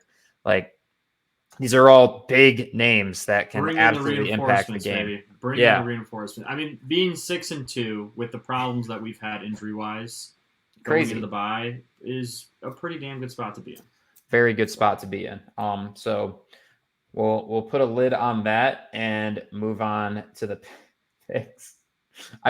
What's the sausage, Drew? So Drew cleans up these what is the sausage? What's the hot dog? I'm waiting. Anyways, Germany game. Got it. Okay. It's a schnitzel. It's a bratwurst. Is what it is. Bratwurst. No, a schnitzel is like a fried pork on a stick or something like that. I think we both took German and we both Yes, don't know. embarrassing that we don't know. Whatever. Yeah. Deutschland. All right. So Levis led Titans at the Steelers. Steelers are a 3-point favorite. Mark, where are you at? Well, first you got to update our records on this sheet because I got to see my 25. Drew. Don't blame Drew. Drew. That's probably my fault. Yeah. I'm not blaming Drew. No, there's no Drew slander on this podcast. We've already established. Drew's goated. For those of you that don't know, Drew puts in a lot of work behind the scenes for this podcast. Anytime John blames Drew, it's John. Just understand that. But I like the Steelers in this game. I think defensively they're going to confuse Levis. I think we saw the best of Levis, unfortunately. I think the Titans cover at least. I don't know. I like the Titans to cover. Man, short week, not a lot of time for Levis. You used a lot of this exact same logic last week, and the Jags but they're playing beat them Pittsburgh by 2 scores. No, that's what I'm saying. Yeah, but they have Trevor Lawrence, and the Jags are one of the best teams in the NFL. All I'm saying is I've heard this story before. I don't disagree with you though. But at the same time, Titans have a damn good defense, and Pickett is not super healthy right now, and Matt Canada's their offensive coordinator. So I like the Steelers. Okay. Dolphins at KC. KC are 1.5 point favorites. Note that the over for this one is 51. So shootout, baby. We got a potential for a very exciting game. The German fans are going to be going crazy. By the way, it sucks that this game's in Germany. I'll be honest. I was just going to say, like, this entire because this slate for this week is crazy. Anyways, I mean, you got Dallas, Philly, you got Buffalo, Bengals. Why does Germany get the best game of the week? Is it though, dude? I mean, Dallas at Eagles, Bills at Bengals. I think it's the best. I think it's the best game of the week. Seattle at Baltimore. Yeah, there's some good games, but I think no, this is a really good game. I like the Dolphins. I like the Dolphins too. Just because I think KC's strong point right now is their defense, not their offense. So that matters when you're playing a team that has a very high powered offense. All right, Hawks at Baltimore. Baltimore are 5.5 point favorites. I don't love that spread, honestly. I think that's not giving enough credit to the Seahawks as a team. But I do like Baltimore to win it. I just don't love them to cover. I like Seattle to cover, but I can't put it. I did think about putting on my best bets, but I'm going to pass on it just because the Ravens, they have this weird thing at home where they can just like dominate teams when they're not supposed to dominate them. Right. So, Cards at Browns -8. I don't totally love this one from a spread perspective either. Well, Josh Dobbs is no longer with the Cardinals, so I don't even know who's playing quarterback. That's a huge point. That might change. He's definitely been a huge part of why they've been hanging around. Yeah, and I don't know if this Browns defense is going to eat whoever it is alive. Yeah, I'm moving Browns to my best bet. I like this because I forgot that. Yeah, who is their starting quarterback? That's not a good question to be asking at the midpoint of the season, generally speaking. Give me the Browns as a best bet as well. Cool. I like that because it's a hedge now. Perfect. Well, how are you ever going to catch me? I told you I'm just going to make it so that if we both lose, we lose. I mean, I don't lose, but when I do, I'm going to make sure you lose too. And then I should just copy you every week. You shouldn't copy me. You have to find the games that I don't pick and get those ones right. That's your only chance. And I'll copy you. Then you'll just really stack it. The Bears at the Saints. I love the fact the Saints finally figured out how to play offense again. That's Did they, awesome. though? That's my question. Did they? And so Team I don't like total, we'll minus see. 8. I love the Saints to win this game. Money line all day on this, but I don't like the fact that they're going to win by more than a touchdown. I think that's crazy to me. So that's where I'm at with it. I think the Bears cover, but I'm not putting that in my best bets. Yeah, I can't trust the Bears. Yeah. I also can't trust the Saints. So in that case, I'd take the points. You got the Commanders at the Pats. This is definitely a tankable at this point, certified tankable. Who for? We don't know. Both these teams probably would consider drafting a quarterback. One of the teams just threw all of their defensive linemen out the window. I don't know. And also, I like Washington in that game. Man. I kind of do too, honestly. Even with without, the points, even without Sweat and Chase Young, I like Washington with give me the the 3.5 points they're getting. Best bet. No, just you like them. I like them too. Not best bet though. You got Vikings at Atlanta. Atlanta is a 4.5 point favorite. Heineke time. And Vikings have Dobbs playing quarterback. On Probably, team. Yeah, probably learning how to play. Or it's going to be Hall, who's a rookie out of BYU, who we don't know. I'm adding Atlanta to my best bets. I think this is a bounce back game from last week that they need. A little Heineke and Heineke like show. We have gassed up Heineke so much on the show that I feel like I need to put some respect on it and say, yeah, he's going to prove everybody that he should have been the starting quarterback from week 1. That's kind of where I'm at. I'm not going to put in my best bets, but I do. I like the Falcons as well. Drew pointed out something that I noticed when I put this together too. Every home team is favored. Well, Casey's technically not home, but every home team is favored on this 1 p.m. slate, which is very interesting. Yeah. Okay, we got Tampa at Texans. Texans are 2.5 point favorites. I think Tampa's a pretty good team, so I don't totally love that. I mean, home field advantage does matter, though. Where are you at with this, Mark? I think the Bucs cover. Yeah, I think the Bucs cover too. I'm not touching it for best bets, though. Baker's hungry. I think they're getting a little bit pissed off. They've slowed down after that hot start. I think it's a get back game. Yeah, I'm a fan of that take. We got Rams at Green Bay. Green Bay, to my surprise, is a 3-point favorite. I did double check that. Stafford might not play. Oh, is he hurt? Yeah, UCL. What with? It's thumb. That definitely changes things. I'm not going to touch this one then. I still think I like the Rams to win it though, even though Stetson Bennett time? No, I don't even know if he's on the team anymore. I don't know. Wait, actually? Yeah, I don't know who their team is. I don't know who their starting quarterback on that team is. Stetson has been away all year, Drew says. I'm not sure why. All right. Personal issues, apparently. Undisclosed. Okay. Colts at Panthers. Thanks, Drew, for correcting me when I'm stupid. This is a tank pool, I'd say. Would you say it's a tank pool? Yeah. Feeling pretty tanky on it. I like the Colts to win, though. I don't love it. I just like it. No, I just very much like it. Definitely don't love it. I think I'm going to put the Colts in my best bet. No way. Panthers aren't winning 2 games in a row. Come on. Yeah.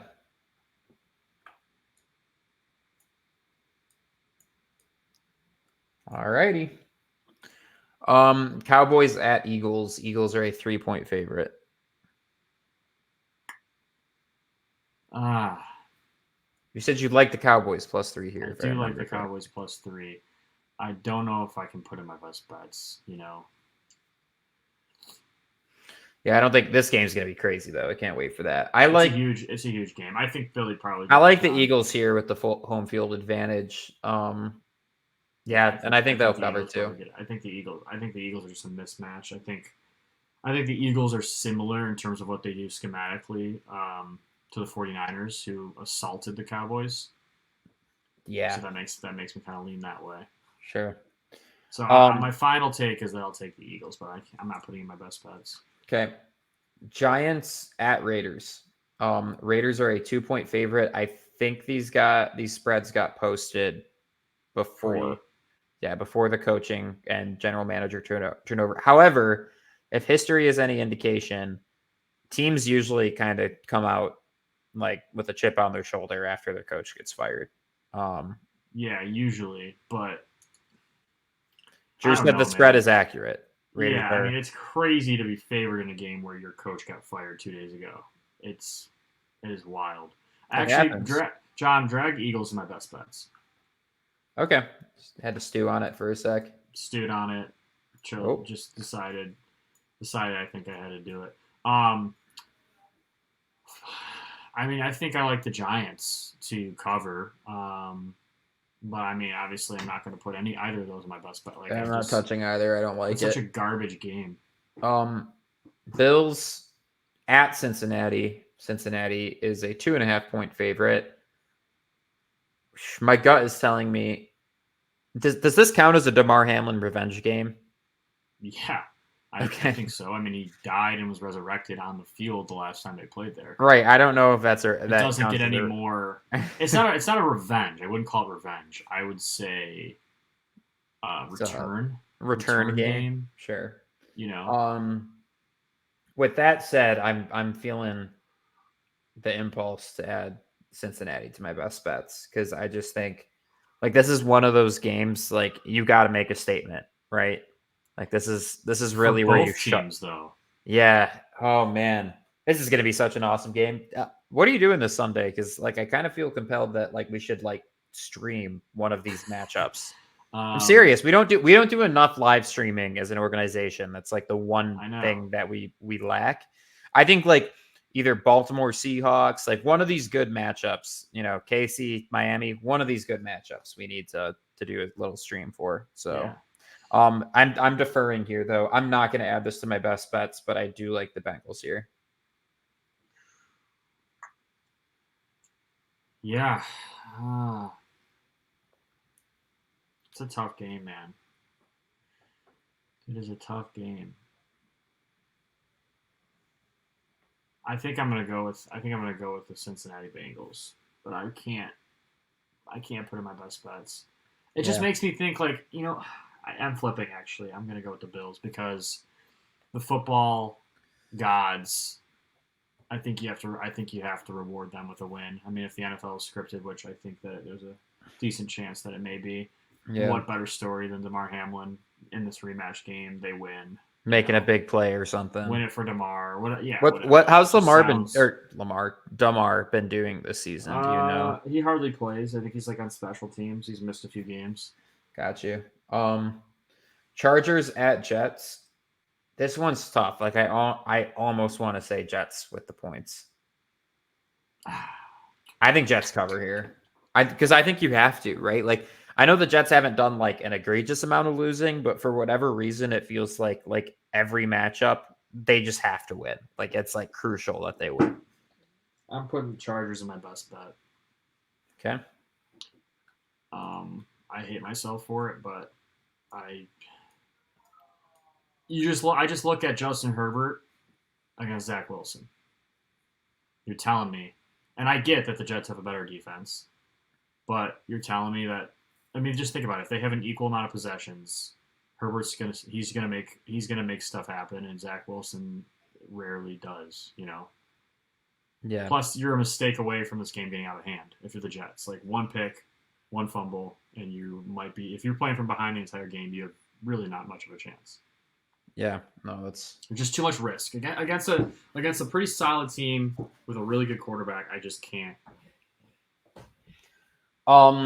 Also, I need to add a third bet in here just because I would be annoyed if I won both of them. I'm going to take the over on this Cowboys-Eagles matchup. Okay. That's where I'm at with it. I think division rivals, just like I like it. I'm feeling a little bit more high-scoring shootout-y in that game than anything else. I think you just put a U for under. You take I did. Over or under. I might be stupid. Well, I am, but anyways. I might be an idiot. Yeah. All right. To wrap things up.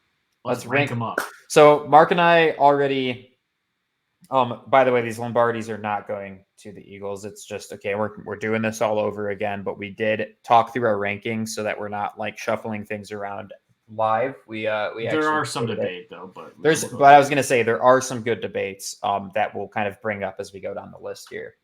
At number 1, we have the Eagles. They currently, I would say, have worked out some of that like, slowness, I guess, that they were kind of starting the season with. They look back to the same form that they were last year.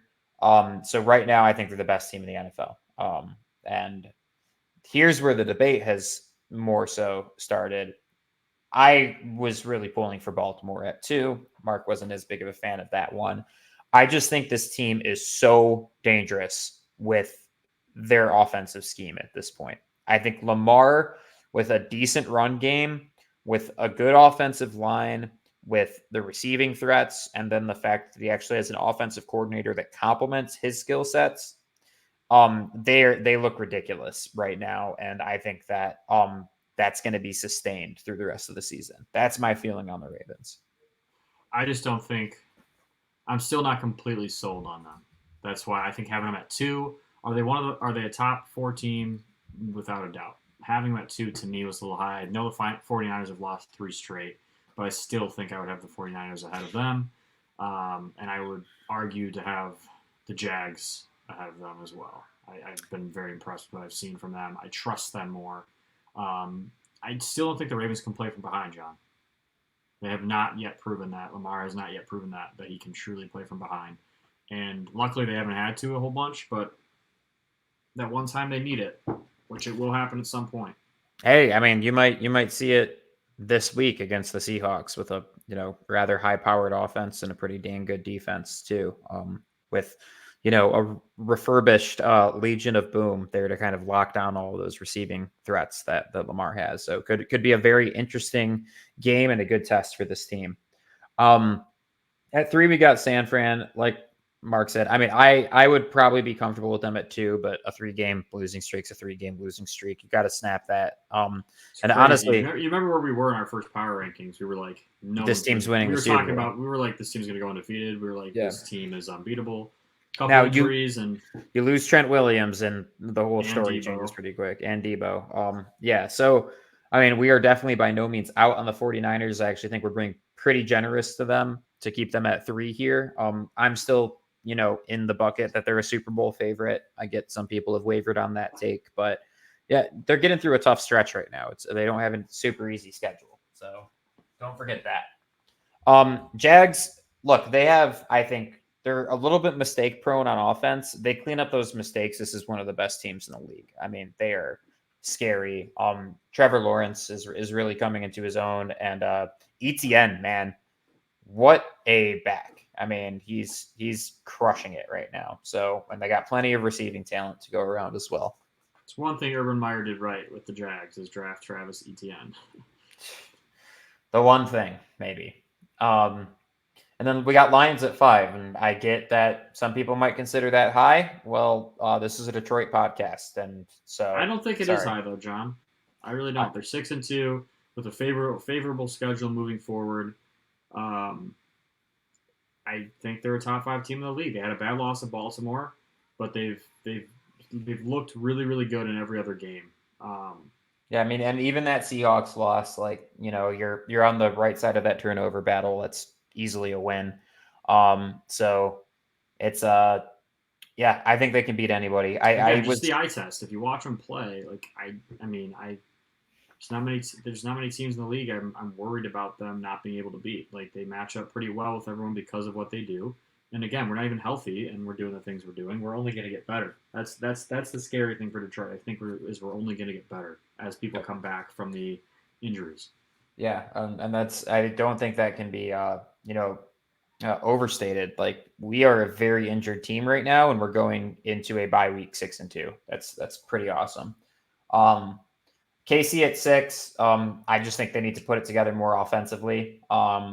Then you got Miami at 7. That might flip depending on how that matchup goes, obviously. What are you seeing any other room for debate here? I mean, we got Bengals. Cincinnati I would consider putting Cincinnati ahead of both but both the Chiefs and Miami. Just Yeah, the way they've been playing the past few Yeah. weeks for sure. You could maybe even make that argument for the Seahawks too. I mean, they've been playing damn good football. So Yeah, the Seahawks, Dallas could be higher as well. The Jets are where they belong at 12. Atlanta, I would consider flipping Atlanta and the Browns at 13 and 14, putting the Browns at 13, Falcons at 14. I think the Chargers are where they belong, right in the middle of the pack, followed by the Titans, Steelers, Saints, Bucks, Rams, Texans, Vikings. That's your 16 through 22. And then your bottom tier teams, I don't think there's a ton of room for debate here. You got the Colts at 23, Commanders at 24, Giants, Patriots, Broncos, Raiders without their coach and GM, Cardinals at 29, Packers at 30, Bears at 31, and the Panthers still at the bottom of the list. John wanted to put Green Bay at the very bottom. I wouldn't let him. yeah, I don't know.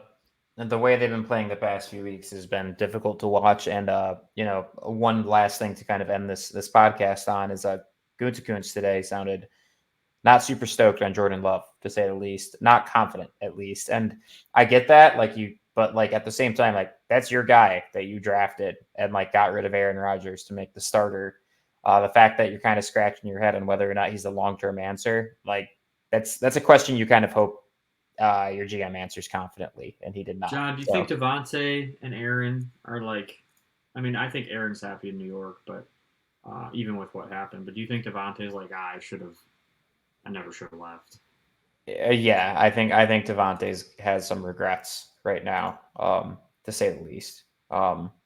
Also, Mark a few weeks ago said the anime isn't cool.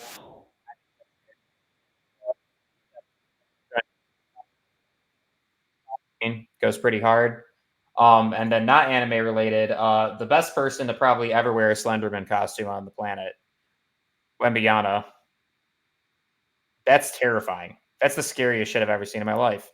John, you know how I know you love Halloween is because you sent me 1,000 different Halloween I costumes love Halloween. stuff. I love Halloween. Did you see Myles Garrett? No, what did he wear? I think he was, I want to say it was Freddy Krueger. That's also scary. Or maybe Jason. I don't know. One of the two. But someone that big dressing up is pretty. That's one of those horrifying. Characters. Yeah, he could just dress. He just wouldn't even have to wear a costume, and he's pretty scary. Yeah, I mean, his Halloween decorations that he does. It's he puts all the names of the quarterbacks that he sacked as tombstones in his yard. Is that true? Yeah, it is true. He actually did. Did he do that? What? Not this year. I think I remember that though. Yeah, he did that last year. It was pretty badass. Look, I just think Halloween just doesn't get enough credit for being a fun holiday. I think it's one of the last few holidays we have left that I think everybody's just having a genuinely good time celebrating it. And I'm just trying to sustain it. I watched Beetlejuice for the first time yesterday for Halloween. Pretty good for a movie made in 1988, Tim Burton's debut. Pretty good. I watched Scream for the first time last week. Any good? Yeah. Slasher films are those older. It was the older one too. So it was we've obviously come a long way in the movie world, but the idea is there. It's iconic. Yeah, and sometimes it's just fun watching. Yeah, exactly. A fun, iconic horror movie rather than it being something scary. It's just okay, I appreciate the art form here. Anyways, that is a massive undertaking of an episode. Thank you again for Jeremy Reisman for coming on. I really loved that interview. I thought there was so much awesome insight. I mean, he seriously has been right in front of the evolution of the Detroit Lions from being as horrible as they were under the Patricia era to being the very lovable team that they are now. It was just really cool hearing his perspective on that. And yeah, man, NFL has been as exciting as ever. This has been one of my favorite seasons, I think, so far that I can remember. Not just because of how the Lions are playing, but I just think there's a lot of awesome storylines, a lot of really good teams. I think both the NFC and the AFC. Open. Yeah, and I was going to say, NFC and AFC, very tight from a competition perspective. So really cool stuff. Thank you guys, as always, for tuning in. Hopefully you enjoyed this episode. If you do not subscribe to us yet and you made it all the way to the end, what the hell were you doing the past 2 hours? Come on. Give us our flowers. Mid-season mania. Yeah. We're halfway leave there, a comment. people. like some shit, buy some merch. We launched a sick merch line last week. Yeah, there you go. Mark's got the perfect camera angle on it. The chair is definitely not in the way, casting a shadow on it. There we go. There we go. Good stuff.